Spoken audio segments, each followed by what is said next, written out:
Hello, and welcome to the Free Black Girl Podcast. This is a space for joyful healing, learning, and collective liberation. My name is Najma Ahmed, and you are listening to a series of mini podcast episodes called Lessons from Liberation. I shared in my first season of the podcast all the ways in which I got free from unhealed trauma, people pleasing, and really from any person, place, or thing causing me to betray myself. Now, these lessons from liberation are based on what I learned last year after asking myself, now what? I started a blog during that time called The Freedom Pages, and I'm sharing what I reflected on in real time. When I think about stepping into the light from the episode last week, when it's uncomfortable, when you want to run away, I think one of the best things you can do is turn on the music and dance.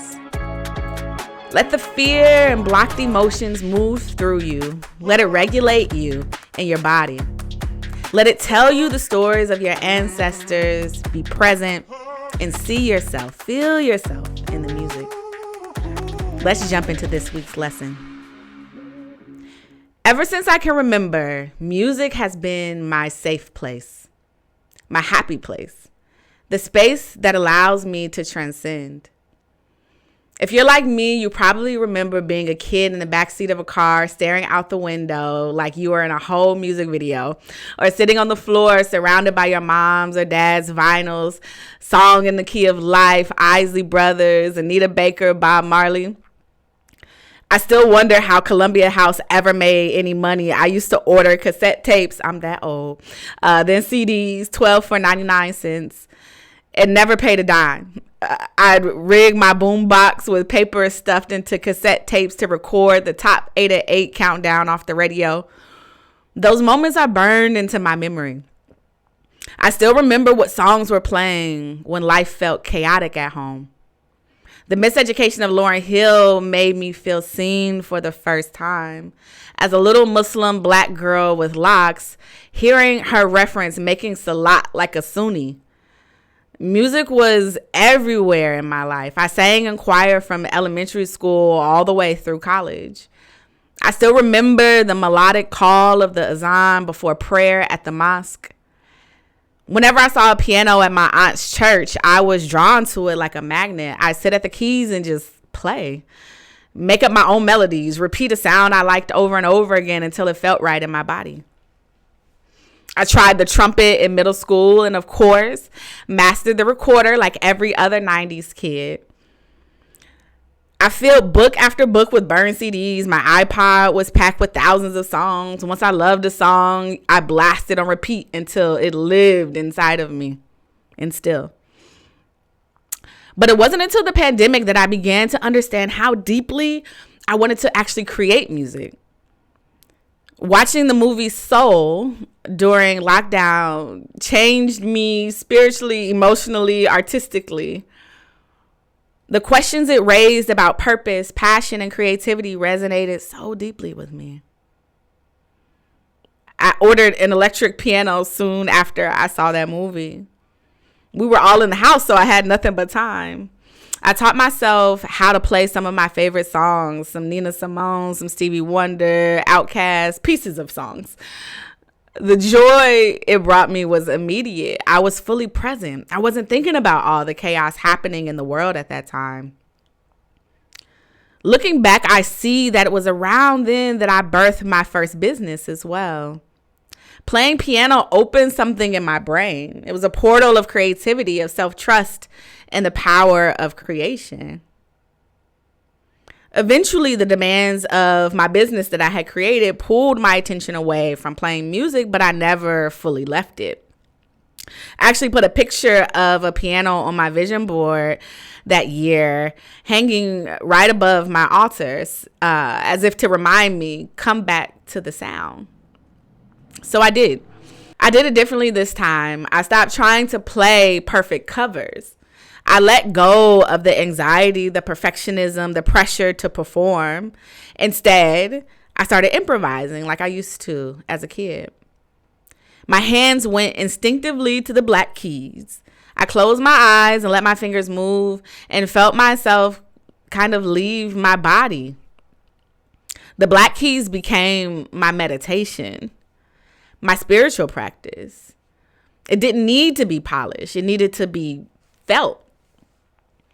That's when I learned, as I spoke about in a previous episode, I learned about the pentatonic scale, the foundation of so much Black music, gospel, spirituals, R&B, and blues. So many of our ancestors didn't read sheet music, but they knew how to feel it, how to improvise. That pentatonic scale lives in the Black Keys. It was always there waiting. Then I saw The Piano Lesson on Netflix a couple years later. There's a scene where the main character, who has guarded her family's heirloom piano her whole life, she finally plays it. Her ancestors appear. She plays for them. Through her, they are remembered and elevated. I sat there in awe watching this movie, tears in my eyes. My own piano, it sits beside my altar.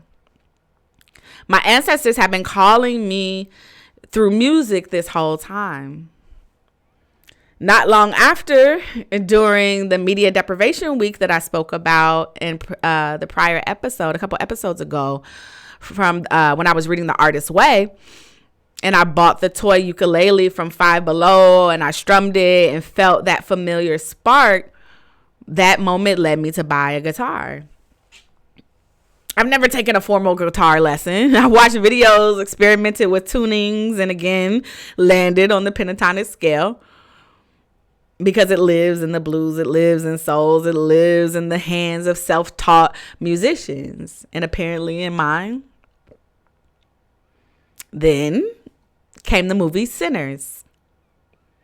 In the opening scene, a voice says, "There are people born with the gift of music who can conjure spirit with sound, and they don't even know it. They are the griots." I was sitting in the movie theater, and that line sent chills through my body and tears for the third time between Soul, The Piano Lesson, and then Sinners. I was being reminded that music is more than a love. It's a calling. It's a portal. Music heals me. It transforms me. It connects me to timelines and ancestors I'll never fully know. But even physically, the way a guitar rests across the body, it aligns with the vagus nerve, the nerve that tells your body it's safe. Playing literally calms the nervous system. So when I say music is my medicine, I mean it in every sense. It's ancestral, emotional, spiritual, somatic, and I'm grateful to play. I wrote this blog post a bit after Sinners came out last year, and it felt like Sinners had opened a portal. That's what everybody was saying. But what really came to me is that portal was already open. And Sinners was born through the portal. For years, I've had a strong feeling that the ancestors have been calling to us in a very real way, calling us home, calling us to remember who we are by remembering who they were and who they are now. And I would love to hear from you. Did you feel a shift in 2019? So many of my clients did. So many of my friends did. I did.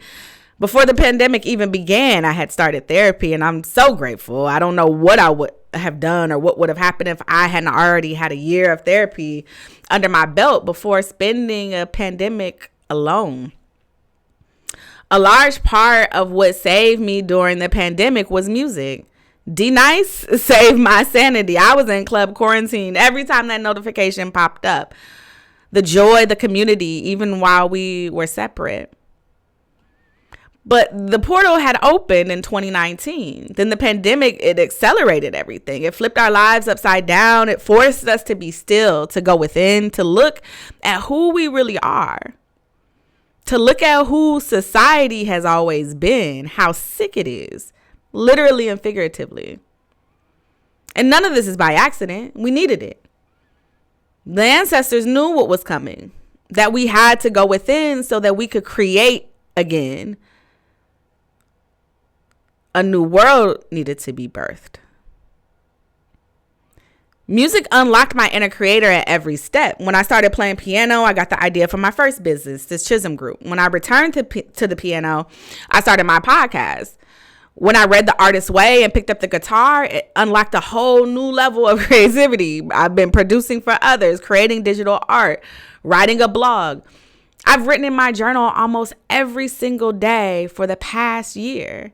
I've been painting and drawing, doing things I forgot that I could do. And the ideas, the downloads, the constant ideas of what the world could look like. What am I dreaming about? The floodgates literally open. And this is why it's so important to connect with our ancestors. They have magic waiting for us, actual magic. The songs that pop up with the lyrics that are perfectly matching what you're navigating in that moment. The way smelling old vinyl transports you back to your childhood. Music is a portal.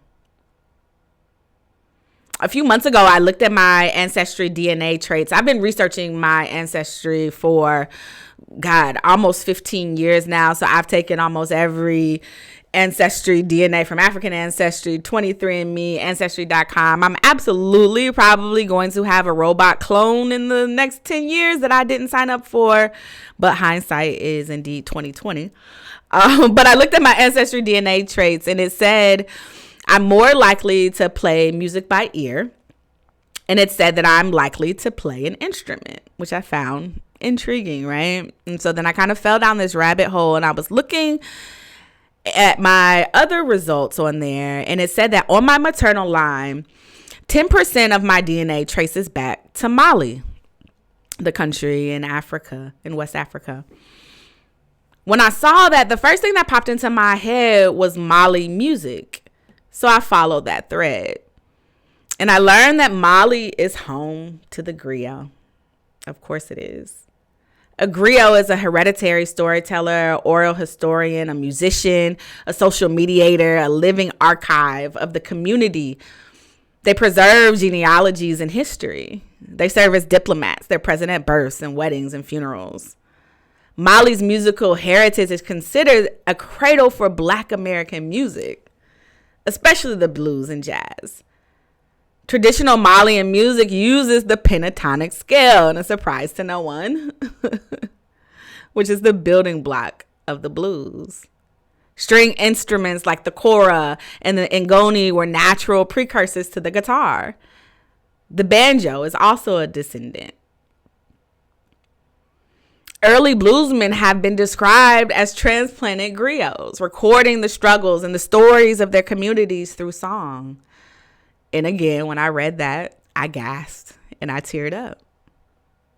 This is how the ancestors work for me. A question drops in my mind and I follow the thread. It leads somewhere sacred every single time. I want you to journal these questions. How has music healed me? How can I bring more music into my life? What ancestral gifts would I like to explore?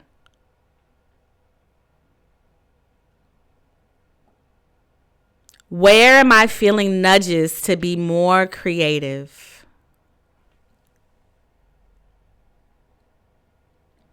And what is my relationship with creativity?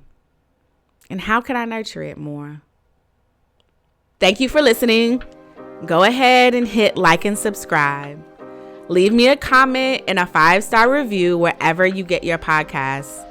I hope these lessons from liberation help you to grow, as you being in community with me helps me to grow.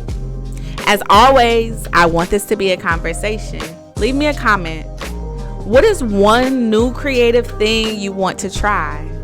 Or an old creative thing you used to love and want to start again?